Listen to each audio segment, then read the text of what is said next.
This is not a kid-friendly show.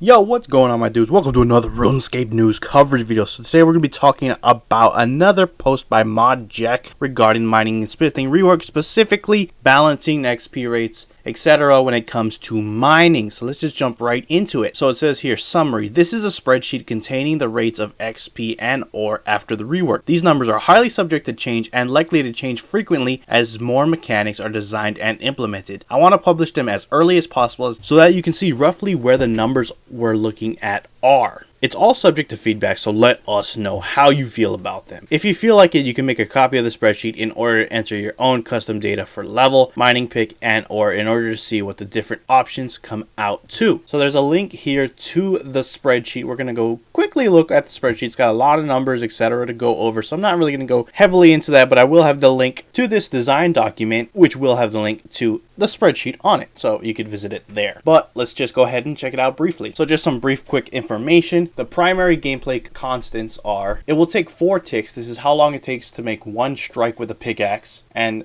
it'll take 21 ticks to recover. This is how long it takes the player to recover when they need to take a break. And here are some derived gameplay constants. It'll take 2.4 seconds per strike, and active strikes per hour will be at 1.5k. This is how many times you will swing your pickaxe in 1 hour, assuming optimal active gameplay. Now what that means, in my last video I said that after mining for some time, your character will get tired and he'll have an animation where he wipes his brow. Once completed, your character will just go back to mining if you don't touch anything. This is known as the passive way of mining, and that's how that's going to work. But anytime during that animation, you can click on the rock again and you will interrupt the animation and resume mining. This is known as the active optimal playstyle. If you want maximum XP, you want to interrupt that animation, but it's entirely optional. You could let it play through and your character will continue mining by itself, but it's a lower XP rate, and you know that's the sacrifice you need to make. So we'll quickly look at this graph and see the progression curve. This is the levels on the bottom, and as the levels increase, you see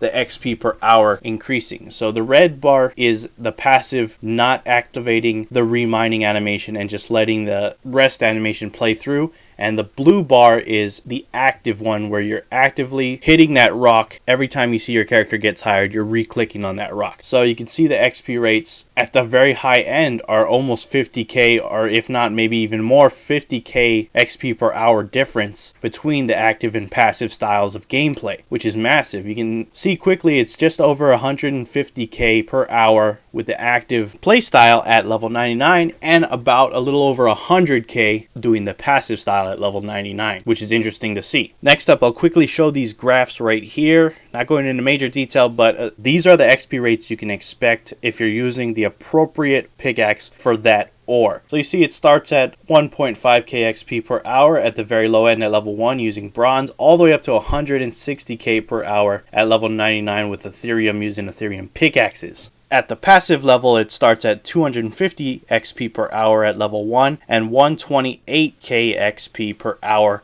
at 99. It also goes into more detail like the active ticks, clicks, etc. How long it takes to fill a Pixis, which a Pixis is basically a minecart. I'm sure they haven't really gone into major detail about how that's going to work, what a Pixis is, but essentially you're going to be filling up a minecart as you mine. Once that's full, you'll need to bank it. I don't know exactly how it's going to work. If it's going to work like coal trucks or not, I'm not entirely sure yet, so I guess we'll have to stay tuned to see more about that. But yeah, if you look at this yourself, I'm not going to go into major detail, but he actually shows the XP rates that you can expect at literally every single level from 1 through 99. So I'm not going to go into that, but you can actually check it out yourself if you want to in the link below, which is pretty actually cool that he actually went out and did that.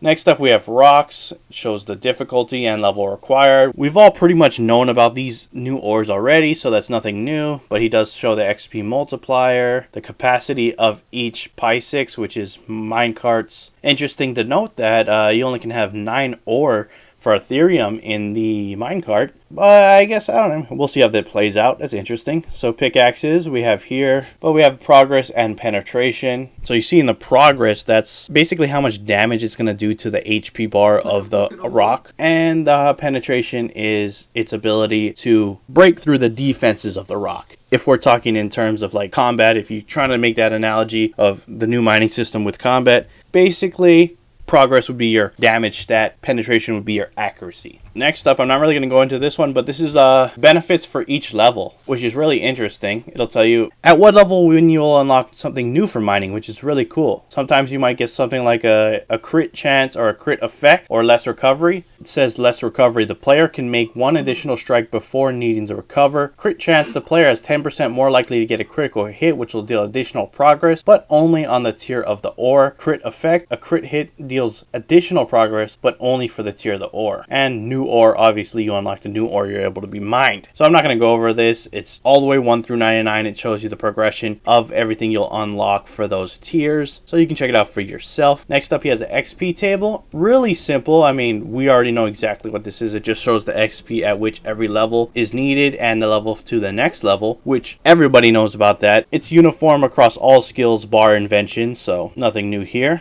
And finally, it just shows the world constants. This is just things that, regardless of mining, exist in the game. Every tick is 0.6 of a second. There's 1.666666667 ticks per second, 100 ticks per minute, 6,000 ticks per hour, and 86k seconds in a day. Just some brief information to help you with your calculations. Anyways, that wraps it up for the spreadsheet. Like I said, the link, if you really want to check out those actual numbers, in the description below. You want to see the actual XP rates for your level. Maybe you're not 99 yet. You want to see what you're going to expect when this goes live. Check it down in the description below for those links. Again, these are not set in stone. And if you want to give your feedback, tweet at Jack and give him some of your ideas. Anyways, that wraps it up for the video, guys. I appreciate you watching. If you liked the video, hit that like button. If you're not subscribed or you want to stay up to date on all things RuneScape, you're already in the right place, so hit that subscribe button. I promise to keep you up to date, my doggies.